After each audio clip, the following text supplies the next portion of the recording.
Los voy a invitar a que abran sus Biblias en primer libro de Samuel, capítulo 22. Primer libro de Samuel, capítulo 22.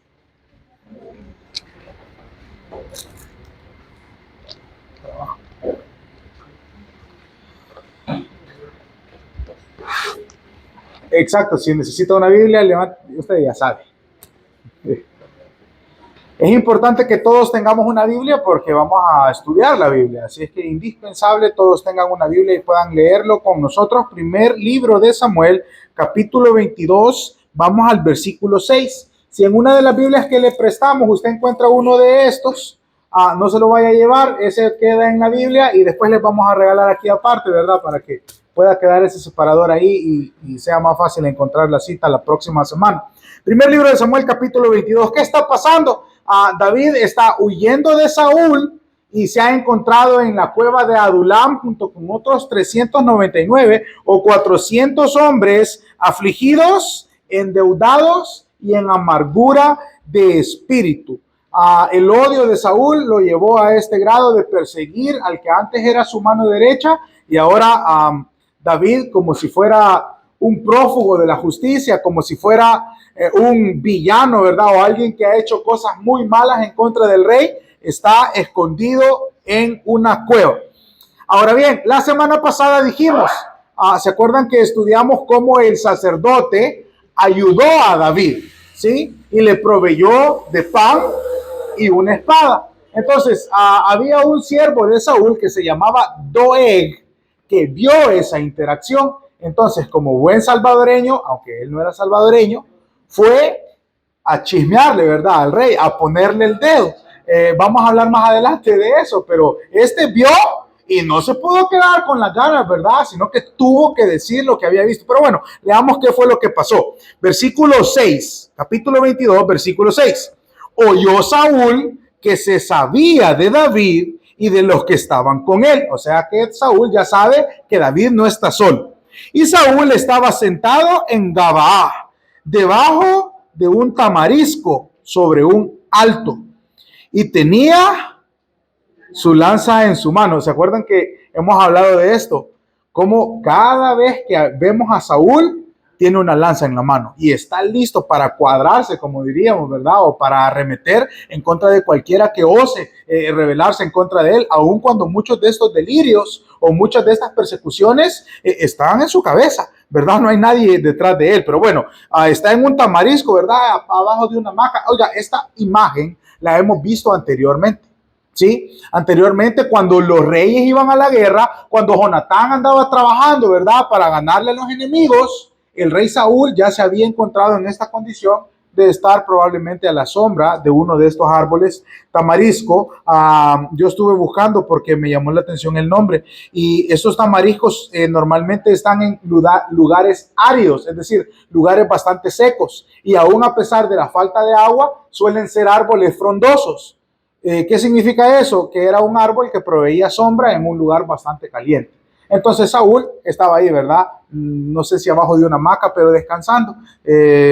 Mientras el reino, bien, gracias. Ya vamos a ver por qué estoy diciendo esto. Porque Saúl va a pasar perdiendo horas importantes de su trabajo como rey, persiguiendo a este hombre que no ha hecho nada malo. Entonces vamos a ir viendo cuál es la actitud de este rey.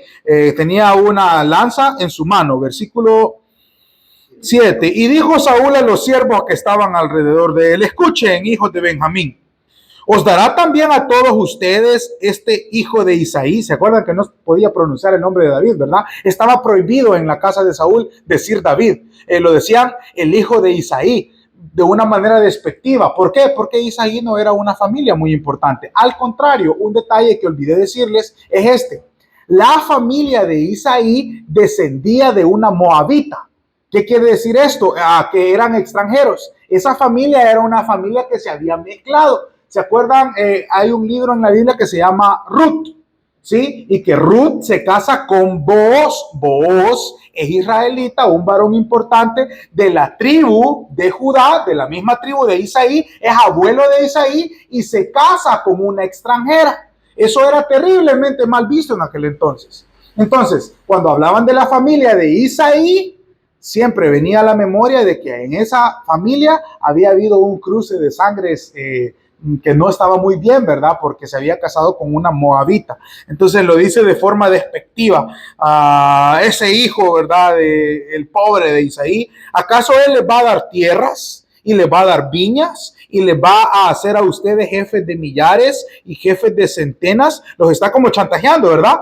Versículo 8, para que todos ustedes hayan conspirado contra mí y no haya entre ustedes quien me descubra al oído como mi hijo, hablando de Jonatán, ha hecho alianza con este hijo bastardo de Isaí, ni alguno de ustedes siente dolor de mí, dice, y me descubra como mi hijo ha levantado a mi siervo contra mí para que me aceche, tal como lo hace hoy. Les pregunto, ¿es cierto todo esto que está diciendo?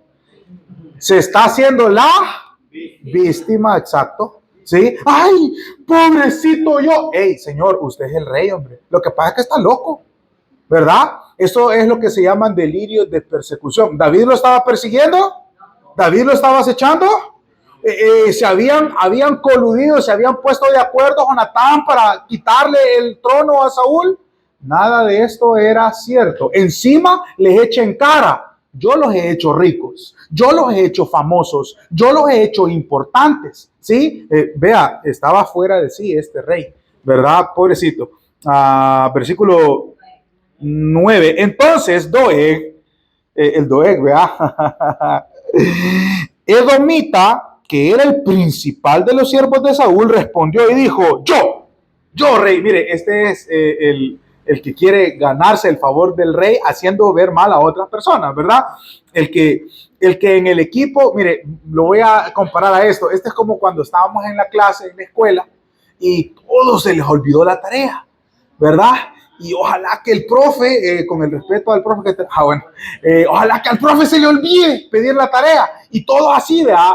Puestos de acuerdo para no tener que verse ante ese desafío. Y de repente aparecía el Doeg del salón, ¿verdad? ¡Profe! ¿No va a pedir la tarea?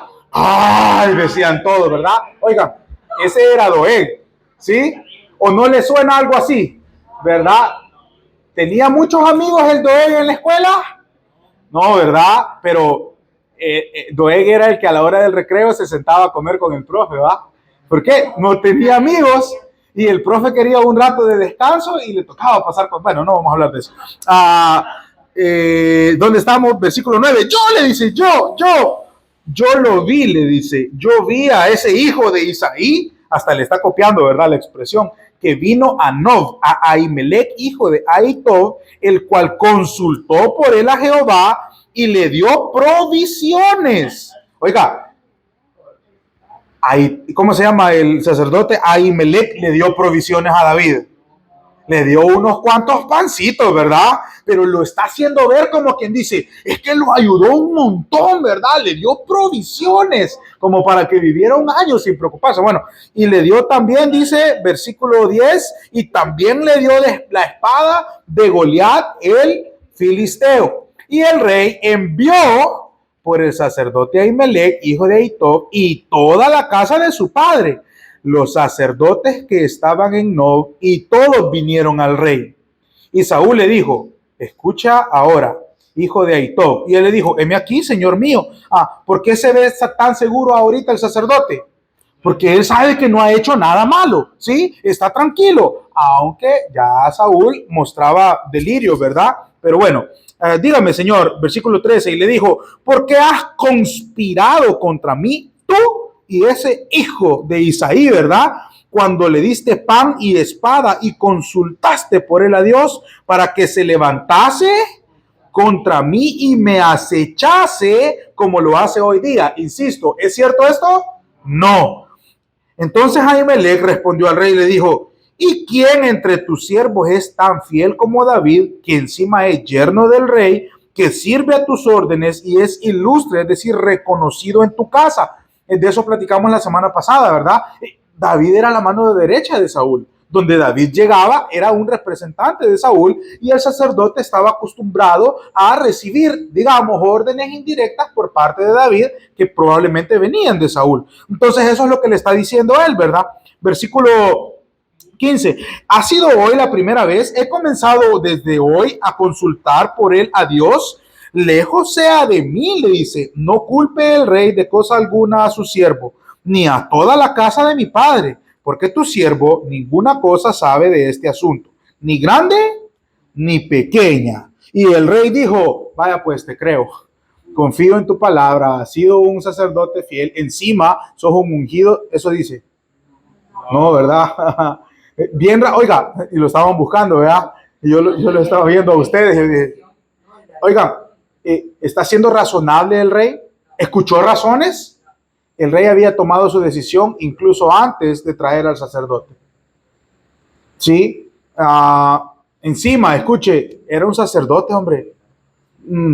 El problema del rey, ¿sabe cuál es? Que piensa, ese es el problema de los reyes, que se reservan el derecho de tomar decisiones, que se reservan el derecho de hacer las preguntas, que se reservan el derecho de ser jueces y verdugos al mismo tiempo. Oiga, difícil tarea la de ser líder y difícil, muy, muy difícil es a manejar la autoridad cuando la tenemos. Entonces este rey ya había dictaminado sentencia sin importar lo que le dijeran, ¿verdad? Y no le importó que era un sacerdote contra el que estaba arremetiendo y dijo, de cierto, sin duda, morirás. Ahimelech, tú y ay, Saúl y los demás que habían hecho. Para empezar, Ahimelech, inocente, culpable ante los ojos delirantes, ¿verdad?, de Saúl, pero y todas las demás que habían hecho. Bueno, entonces dijo el rey a la gente de su guardia que estaba alrededor de él.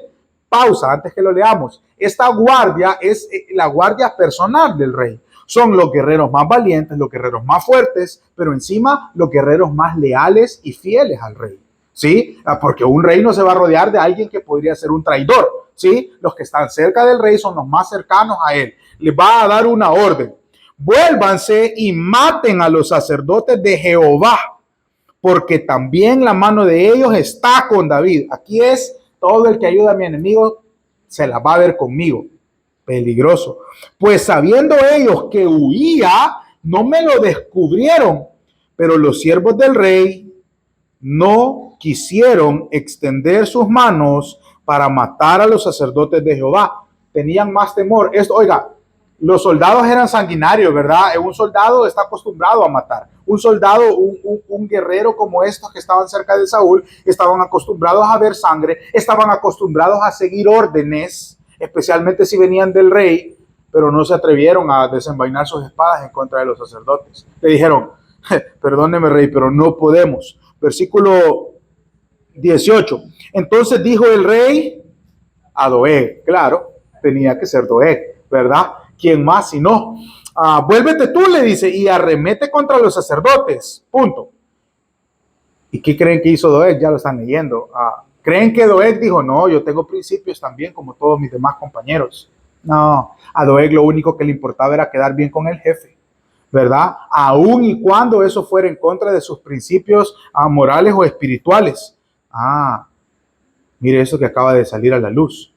A veces nosotros, y lo estoy diciendo ahorita porque no está escrito en el bosquejo, sino que ahorita lo acabo de ver, a veces nosotros comprometemos nuestros principios por quedar bien con las personas que están a la par de nosotros. No, hombre, dale un toque. No, yo nunca he fumado, ¿verdad? Nunca he hecho esa cosa. No, hombre, dale un toque. No, no, yo no. Dale, que ya te la llevaste, no sé qué. Dale, dale.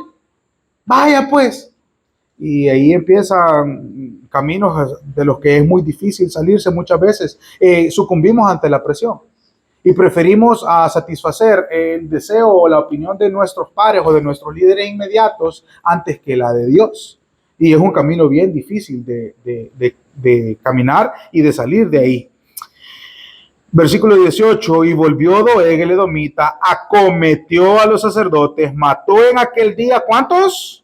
85 varones que vestían efod de lino, o sea, eran personas importantes. Ya les he contado de que los que se vestían así eran solamente los hijos directos de los sacerdotes. Y a Nob, ciudad de los sacerdotes, hirió a filo de espada a hombres, mujeres, niños, incluso los de pecho, bueyes, asnos, ovejas. Todo lo hirió a filo de espada. Pero uno de los hijos, pausa. Suena bastante brutal lo que hizo este Doeg, ¿verdad?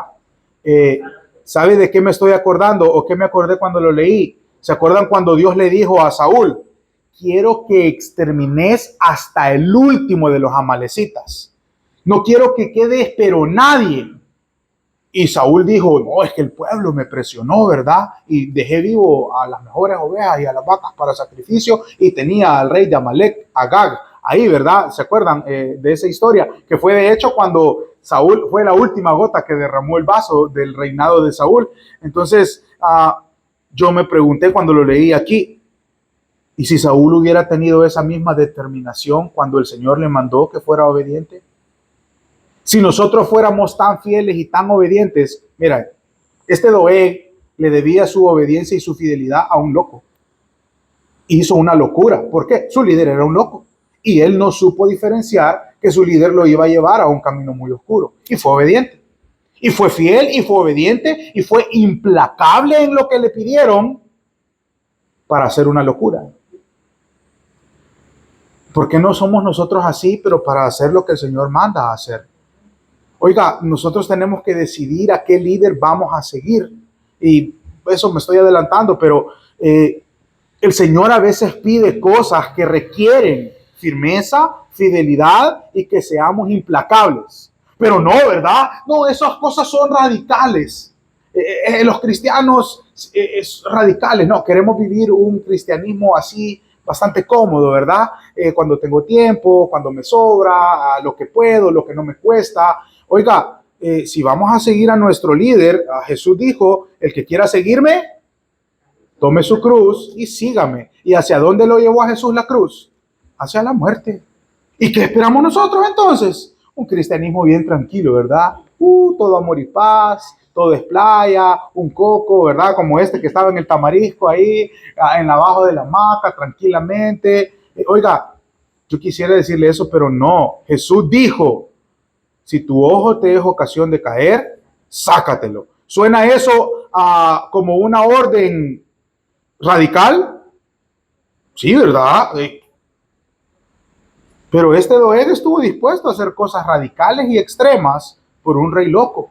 Y nosotros no estamos dispuestos a hacer, pero ni la mitad de una cosa que nos sea difícil por el único y verdadero rey. Pero bueno, nada de eso está en el bosquejo, pero son cosas que surgen en la lectura. Versículo 20. Uno de los hijos de Ahimelech, hijo de Ahitub, que se llamaba Abiatar, escapó, huyó tras David. Y Abiatar dio aviso a David de cómo Saúl había dado muerte a los sacerdotes de Jehová. Y dijo David a Abiatar. Bueno, pausa. Antes de leer esto yo tenía que recordarles. ¿Y quién es el culpable de esta masacre? ¿Quién? Pónganse de acuerdo. ¿Quién es el responsable de esta masacre? El principal culpable es Saúl, porque está loco. ¿Sí? Y el segundo culpable, el chambroso de Doeg. Exacto, ¿verdad? Porque no se pudo guardar el secreto para él. Oiga, están saliendo los culpables, ¿verdad? Y el tercero, indudablemente David. David le mintió al sacerdote. Si David le hubiera dicho al sacerdote la verdad, el sacerdote hubiera hecho eso, al menos a sabiendas de lo que estaba haciendo. Pero el sacerdote llegó bien tranquilo donde Saúl pensando de que había hecho algo bueno, porque David le dijo, ando en una misión secreta del rey. ¿Cómo creen que se sintió David en esta interacción que vamos a leer? Dice que llegó, versículo 21, y Abiatar dio aviso a David de cómo Saúl había dado muerte a los sacerdotes de Jehová. Y dijo David a Abiatar, yo sabía que estando ahí aquel día Doeg, el edomita, él se lo iba a hacer saber a Saúl. Yo, dice, he ocasionado la muerte a todas las personas de la casa de tu padre. Quédate conmigo, no temas. Quien buscare mi vida, buscará también la tuya. Conmigo estarás a salvo. ¿Notan la diferencia entre Saúl y David? Se da cuenta que David no dice, este Saúl está loco, no le echa la culpa a nadie más, Saúl en repetidas ocasiones ha culpado a otras personas antes que asumir la responsabilidad. Este es un corazón de líder. Este es un corazón que ama a las personas. Este es el corazón de Jesús. ¿De qué está hablando, pastor? ¿Y Jesús era culpable o no era culpable? Era totalmente inocente y aceptó la culpa que nos correspondía para salvarnos. Cuando vemos a David aquí asumiendo la culpa, en el caso de David, sí hay culpa de por medio. Él es parcialmente responsable, ¿verdad? Pero vemos que por eso es que la Biblia llama a David un rey con un corazón conforme a Jehová. Porque David tenía el valor de decir la verdad y de decir, agachar la cabeza y fallar. Y decir, admitir que había fallado. ¿Sí? Pero no, nosotros lejos estamos de ese ejemplo, ¿verdad? Nos equivocamos y lo primero que hacemos es culpar a otros. Como Adán, ¿verdad? Cuando Dios le preguntó, ¿comiste de la fruta?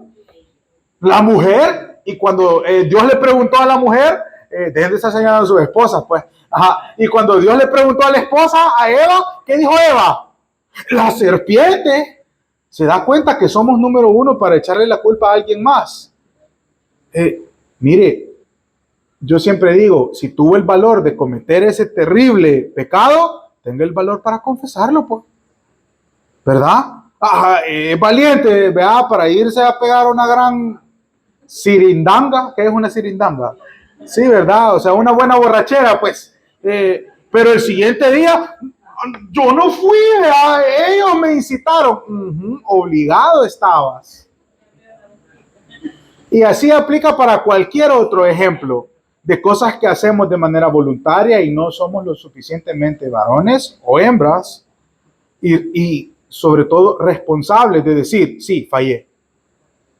Queremos ocultar. La Biblia dice, el que oculta su pecado no prosperará. Pero el que lo confiesa y se aparta, ese es el que va a alcanzar misericordia. Esta vida no se trata de ser perfectos, pero sí se trata de saber admitir los errores que hemos cometido y pedir perdón. Y si está en nosotros restituirlo, hagamos lo que está en nuestras manos. Eso fue lo que David le dijo. ¿Sabe qué es lo que quiere decir en otro español esta frase? Muchacho, por mi culpa te quedaste huérfano, pero alguien te va a poner un dedo a vos sobre mi cadáver. ¿Ven la expresión?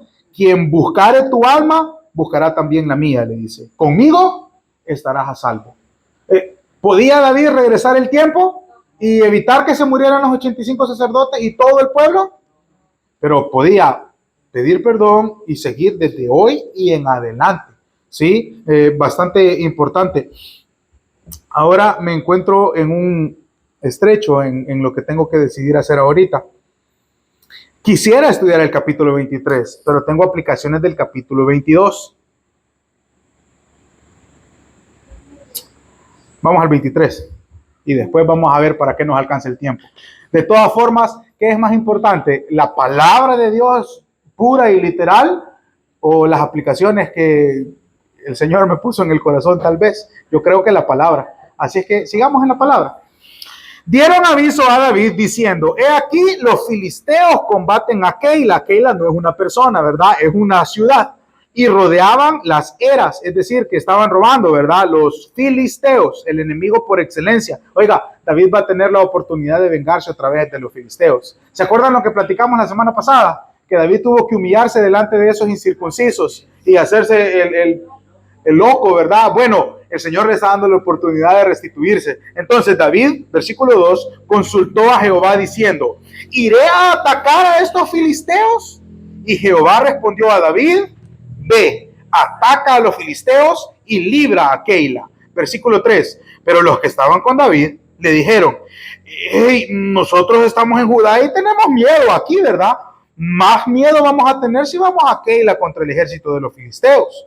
Versículo 4, David escuchó el clamor del pueblo y preguntó una vez más al Señor.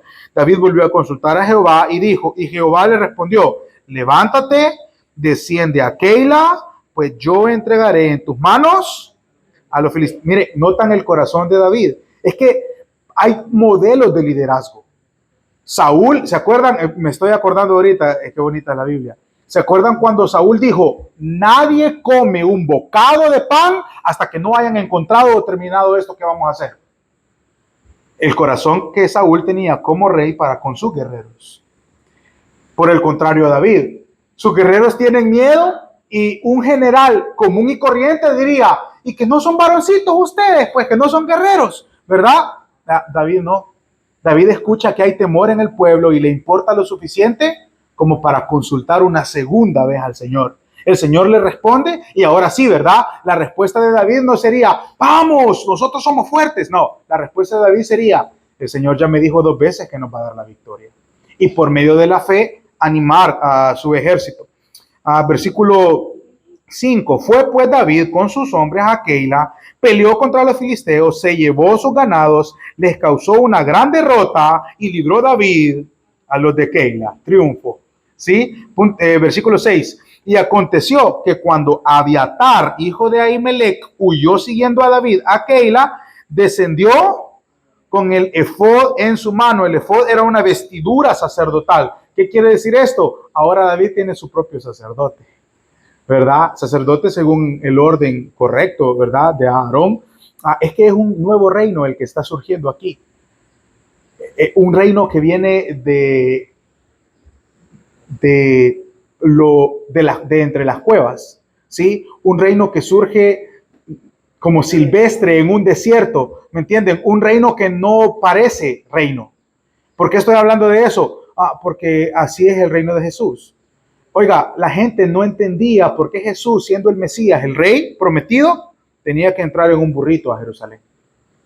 ¿Sí? La gente no entendía por qué Jesús escogió a los discípulos de entre los mercados y los puertos y entre pescadores y publicanos. ¿Sí? No tenía sentido. Este reino tampoco tiene sentido. ¿Cuándo has visto a un rey que tiene su palacio en una cueva? Y que su sacerdote es un niño huérfano que está desamparado. Sí, pero el Señor está formando un reino que no tiene sentido ante los ojos de las personas. Exactamente lo mismo fue lo que hizo Jesús. Lo que Jesús vino a hacer no tenía sentido para nadie. Pero vea si no ha ido avanzando poco a poco el reino, y este reino va a avanzar hasta el punto en el que toda rodilla se doble y toda lengua confiese que Jesús es el rey. Y esta historia es una figura de eso. Porque ahorita, ¿cuántos súbditos tiene David? 400, ¿verdad? Pero algún día todas las tribus de Israel van a reconocer que David es el rey. Traigámoslo a la actualidad. ¿Gobierna Jesús hoy en este mundo? No. Basta con que vayamos a la calle y veamos que este mundo está gobernado por las tinieblas. Pero algún día, no las tribus, sino toda rodilla se va a doblar delante del verdadero rey. ¿Ven la figura? ¿Verdad? Está por ahí debajo de la historia, pero está. Versículo 7. Y fue dado aviso a Saúl que David había venido a Keila. Es que abundan los chambrosos en este reino, ¿verdad? Es que no puede hacer la mitad de una cosa David porque ya le van a Saúl con el cuento. Entonces dijo Saúl, Dios lo ha entregado en mi mano, pues se ha encerrado entrando en la ciudad con puertas y cerraduras. Pausa. Este rey loco, escuchen, se acuerda de cuando el Espíritu Santo estaba en él y todavía cree que Dios le habla. Oiga, tenga cuidado, porque este rey vive del recuerdo de cuando fue una persona espiritual. Y lastimosamente el camino del cristiano puede llegar a ser de esa manera. ¿Sí? La carne y el espíritu luchan dentro de nosotros. Y cuando andamos tras las cosas del espíritu, Dios nos habla, Dios nos guía, Dios nos mueve, nos fortalece, nos usa. Mire, pero eso puede llegar a cambiar. Si usted deja de buscar las cosas del Señor, el Espíritu Santo se va a contristar, es decir, se va a hacer chiquito en su corazón, no va a desaparecer, usted no va a perder la salvación. Pero el Espíritu Santo se va a hacer tan pequeño en su corazón que usted solo va a vivir del recuerdo de cuando usted escuchaba a Dios. Tenga cuidado. Bendito Dios que me lo puso en las manos, dice Saúl. Les pregunto, ¿es cierto? Por supuesto que no. Pobre Saúl, y pobre de cualquiera de nosotros que siga el camino de Saúl. Versículo 8. Y convocó Saúl a todo el pueblo a la batalla para descender a Keila, poner sitio a David y a sus hombres. Pero entendiendo David que Saúl ideaba mal contra él, dijo a Abiatar sacerdote, oiga, este era un muchacho, hoy ya es sacerdote, trae el efod. Y dijo David, Jehová, Dios de Israel, tu siervo tiene entendido que Saúl trata de venir contra Keila a destruir la ciudad por causa mía. Pausa. ¿Por quién está preocupado David en esa pregunta? ¿Por él? Por el pueblo. ¿Se dan cuenta del corazón de David? Cuando lo leemos de corrido no nos damos cuenta de esas cosas, pero él está preocupado por el bienestar del pueblo. Versículo 11. Vea cómo era este pueblo por el que David estaba preocupado. ¿Me entregarán los vecinos de Keila en sus manos? ¿Descenderá Saúl como ha oído tu siervo? Jehová Dios de Israel, te ruego que lo declares a tu siervo. Y Jehová respondió y dijo, sí, descenderá. Dijo luego David, ¿me entregarán los vecinos de Keila a mí y a mis hombres en las manos de Saúl? Y Jehová respondió, os entregarán. Dios santo.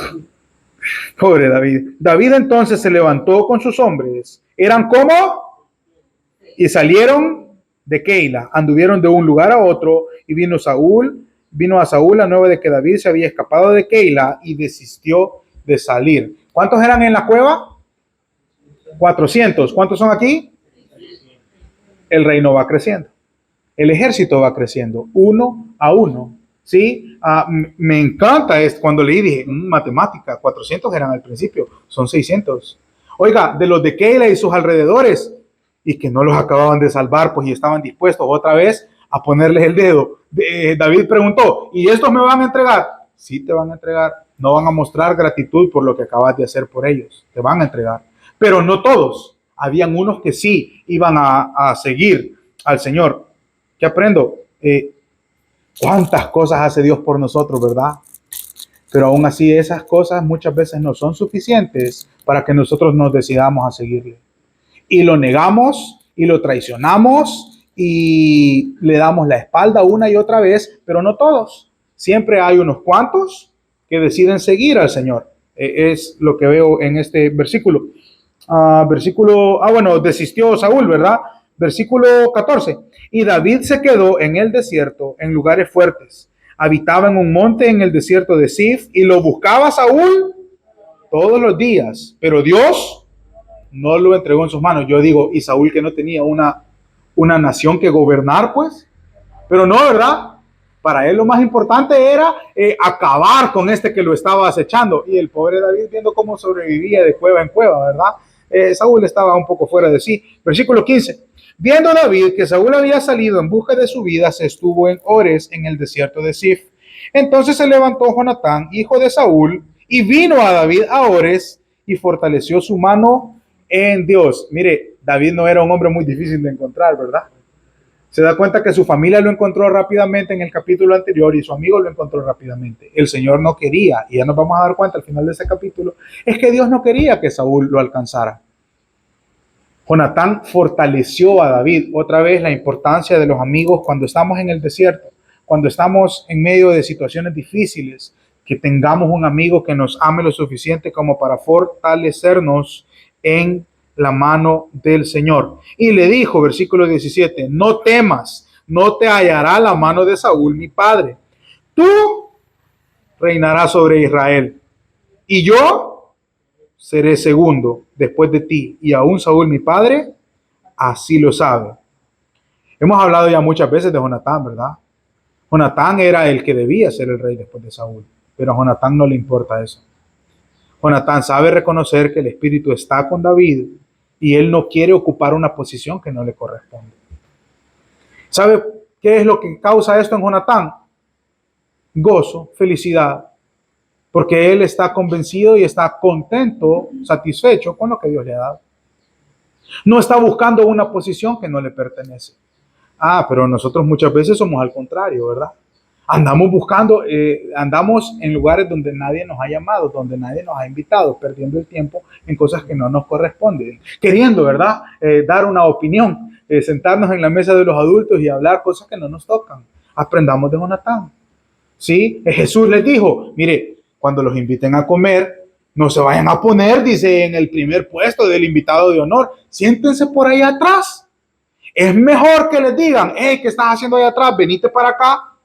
Y no que te digan, muchachito, vaya, quítese de aquí porque aquí va alguien más importante. Oiga, este mundo nos vende que debemos buscar posiciones.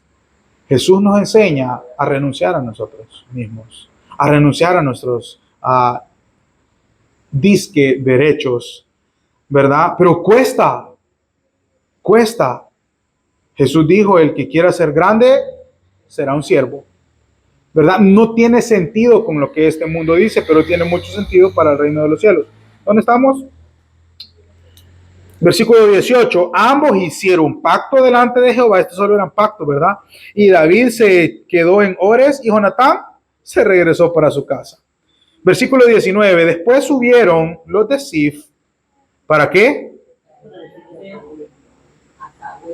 Para decirle a Saúl en Gabaa, David está escondido en nuestras tierras, en las peñas de Ores, en el desierto. Por tanto, rey, desciende pronto ahora conforme a tu deseo y nosotros te lo entregaremos en la mano. Y Saúl les dijo, que Dios me los bendiga, queridos amigos, ¿verdad? Ustedes son los únicos a los que yo les importo, dice. Benditos sean vosotros de Jehová, que habéis tenido compasión de mí.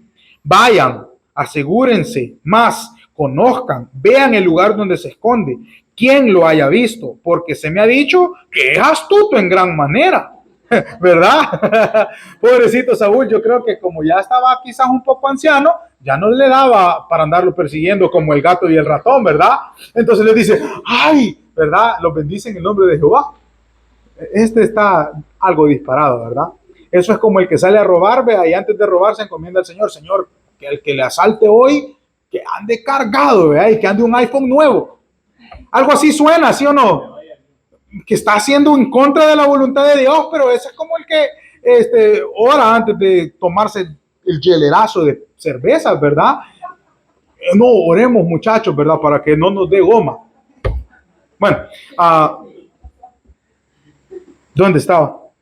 Se han compadecido de mí. Versículo, asegúrense versículo 23. Observen, infórmense, vuelvan a mí con información segura. Yo iré con ustedes y si él estuviera en la tierra, lo buscaré entre los millares de Judá, es decir, hasta la última piedra voy a levantar y lo voy a encontrar. Versículo 24. Se levantaron, se fueron a Sif delante de Saúl, pero David y su gente estaban en el desierto de Mahón, o sea, en otro lugar, en el Arabá al sur del desierto. Se fue Saúl con su gente a buscarlo, pero fue dado aviso a David. Miren, eso sí que tenían inteligencia y contrainteligencia, ¿verdad? Habían espías y espías encubiertos, ¿verdad? Oigan, sí o no suena como que fuera una película de espías esto, de contraespionaje, ¿verdad? ¡Cha! Resulta ser de que era del otro, ¿verdad? Y bueno, perdonen ese ejemplo, pero es emocionante leer la Biblia. Cuando le ponemos ese sazón, el pastor de San Salvador dice, deberían de hacer una película de esto. Y ya les voy a contar algo al final. Tengo algo para ustedes. ¿Dónde estaba?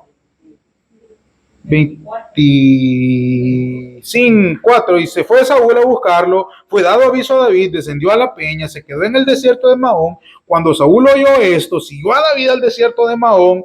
Y Saúl iba por un lado del monte, David y los hombres por el otro lado del monte. Se daba prisa a David para escapar de Saúl, y Saúl y sus hombres habían encerrado a David y a su gente para capturarlo. Pausa. Está encerrado David. Hoy sí. Se le acabaron las opciones, ¿verdad? ¿Alguna vez ha sentido usted así, como entre la espada y la pared, como que ya no hay opciones? Como que hoy sí. Me alcanzó, se me llegó la hora y me había salvado una y librado otra y me había salido con la mía una y otra vez. Pero es momento, como dice esta meme, ¿verdad? Mi momento ha llegado, ¿verdad? Ya es la hora de enfrentarse al tan temible enemigo. Versículo 27. Entonces vino un mensajero a Saúl diciendo, ven luego, los filisteos han hecho una irrupción en el país. Volvió por tanto Saúl de perseguir a David y partió contra los filisteos. Por esta causa pusieron aquel lugar por nombre Sela Hamalecot. Entonces David subió de ahí y habitó en los lugares fuertes de En-Gadi. ¿Con qué voy a terminar? Ya no hay tiempo. Cuando usted está entre la espada y la pared, escuche, a veces Dios permite que en nuestra vida lleguemos a situaciones límite. ¿Por qué? Hasta antes del versículo 27, hasta de manera risible yo lo dije, es que parecía como que el que tuviera una inteligencia mayor para escaparse. Y hasta ese punto había sido la astucia de David y sus compañeros y el conocer las cuevas y el conocer las rutas para escaparse. Y a veces pasa así en nuestras vidas. Nuestra astucia, nuestra inteligencia, nuestros talentos, nuestras capacidades nos hacen creer que podemos solos. Hasta que de repente nos encontramos entre la espada y la pared y ya no hay más opciones. Y a veces Dios permite que lleguemos a situaciones límite, porque cuando Saúl está aquí y está rodeándonos, en este caso, o como cuando Moisés y el pueblo tenía el mar enfrente y al faraón atrás, no había otro camino. Pero Dios se reserva el derecho de hacer un milagro. Mire qué casualidad. Las casualidades no existen, ¿verdad? Dios es soberano. Que justo en el momento en el que David ya no tenía una escapatoria, el Señor retiró a Saúl que se regresara. Que justo en el momento en el que Moisés tenía el mar y era ahogarse o ser destruidos, el Señor abrió el mar. Y si Dios lo hizo hace 2000 y hace 6000 y hace miles de años, lo puede volver a hacer hoy. ¿Quiere que le cuente cuál es el milagro más grande? Teníamos la muerte enfrente y nuestro pecado atrás. Y estábamos entre la espada y la pared. Y no había escapatoria para nosotros. Lo que nos esperaba era la condenación eterna. Hasta que apareció literalmente el Salvador. Y abrió un camino y partió en dos la muerte. Y resucitó al tercer día. Nosotros ya no tenemos que tenerle miedo a la muerte. Jesús vino para vencer esa muerte, para limpiar nuestros pecados. Amén. Oremos. Padre, te damos gracias, Señor, por este tiempo y por la oportunidad que nos das de compartir tu palabra. Y yo te pido, Señor, que esa palabra sea la semilla que sea plantada en nuestros corazones, Señor, y que pueda dar fruto. En el nombre de Jesús. Amén.